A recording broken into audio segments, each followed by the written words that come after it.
let's make sure we understand the difference between clients and servers. So this is a typical setup that you're seeing right here. The client being a PC, some user computer, and then the server being some high-end computer that's in a server room. It may not look like this. It may be a big long flat thing that goes into a rack. They have various types of servers.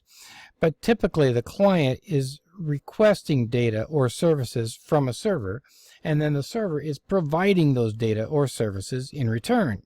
However, be careful of this usage, because sometimes a client and a server may be two PCs. So for example, in your home network, if let's say that this machine over here on the right is connected to a printer, it will act maybe as a print server, and the client over here will be requesting services on that.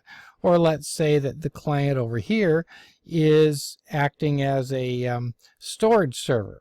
Well, then this over here might become the client, this might become the server. So you can see that in this case, this one's providing storage services, this one's providing print services. So sometimes this is the client and sometimes it's the server. Sometimes this is the client and sometimes it's the server. So it can switch back and forth in the case of these networks that are not specifically client-server networks. So that's the main difference between a client and server, as to which one is asking for services and which one is providing services.